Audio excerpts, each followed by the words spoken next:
The diplomatic vessel Olive Branch drifted silently through the void, its engines humming at minimal power as it approached the massive Galactic Council station.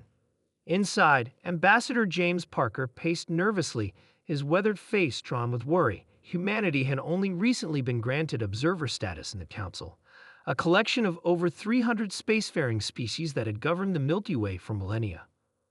Parker's 10-year-old daughter, Lisa, watched the approaching station through the viewport, her eyes wide with wonder.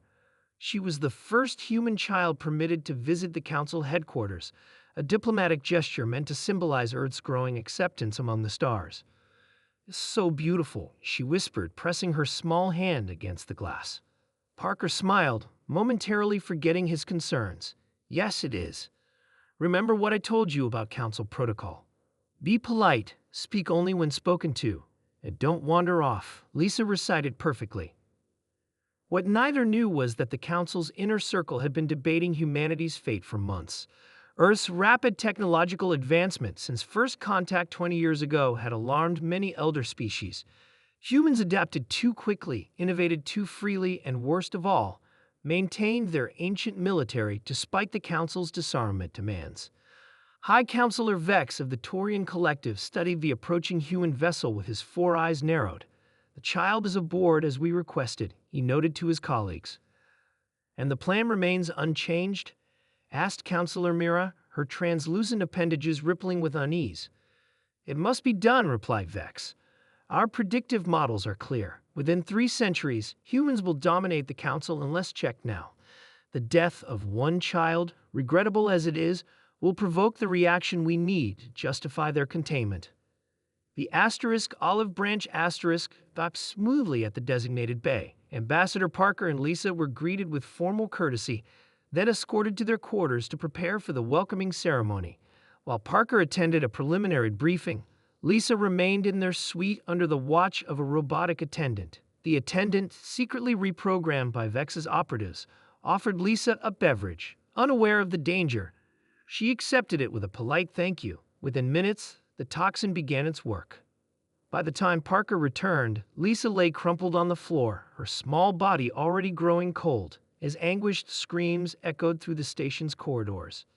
Council security forces quickly surrounded the quarters, preventing Parker from leaving. Official statements were prepared and transmitted across Council channels. "A tragic accident, an unforeseen allergic reaction, deepest condolences extended." The message reached Earth within hours. President Thomas Rivera received it in the Oval Office, surrounded by his military advisors. His face remained impassive as he read the report, but his eyes burned with a cold fury. "They've killed a human child," he said simply. Then, turning to Admiral Helen Wright, "Implement Protocol Lazarus." Half a world away, deep beneath the Antarctic ice shelf, machinery that had lain dormant for decades hummed to life. In underground bunkers scattered across every continent, sealed doors opened. In orbital platforms disguised as research stations, weapon systems initialized. The Council had never understood why humans insisted on maintaining their military. They believed Earth's forces consisted only of the token defense fleet they had been permitted to observe. As night fell across Earth's continents, ancient warships rose from hidden bases in remote mountains, beneath oceans, and from camouflaged hangars in desolate wastelands. These weren't the sleek, officially acknowledged vessels of Earth's defense force. These were the Black Fleet, massive, heavily armed behemoths, constructed in secret over generations. On the Council station, Ambassador Parker was being formally detained when the first alarm sounded. Counselor Vex rushed to the command center, his composure cracking as the sensor operator reported with trembling voice. "High Counselor, we're detecting multiple vessels approaching from the Sol system. Configuration unknown." "How many?" Vex demanded. 500 and counting, sir. More signatures are appearing every minute." On the main view screen, the black ships of Earth's hidden fleet emerged from faster-than-light travel in perfect formation. They moved with precision that belied their massive size, each one bristling with weapon systems unfamiliar to Council analysts. The station's communicator chimed. Incoming transmission from the lead vessel, identified as *EFS Retribution*. Admiral Wright's face appeared on screen, her expression granted hard. "This is Earth Fleet Command to Galactic Council leadership. You have committed an act of war against humanity by assassinating a diplomatic dependent. Release Ambassador Parker immediately and prepare to receive our delegation to discuss reparations. You have 10 minutes to comply. Any hostile action will be met with overwhelming force." Panic erupted across the council chamber.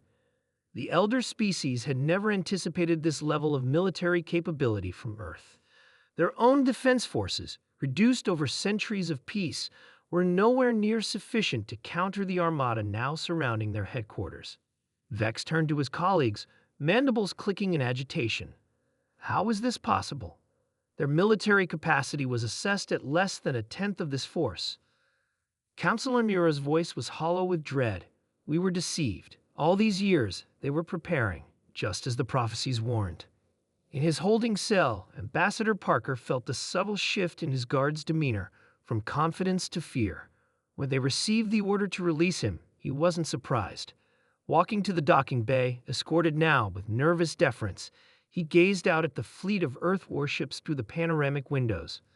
The ships hung in space like a judgment, their hulls adorned with symbols that few humans even remembered, insignias from old nations, old wars, old Earth. The message was clear. Humanity had never forgotten how to fight. As Parker boarded a shuttle to return to his people, he carried his daughter's small body wrapped in the flag of United Earth. His grief remained, but now it was hardened with purpose. The Galactic Council had made a terrible miscalculation. They had killed a human child, believing it would make Earth vulnerable. Instead, they had awakened a sleeping giant.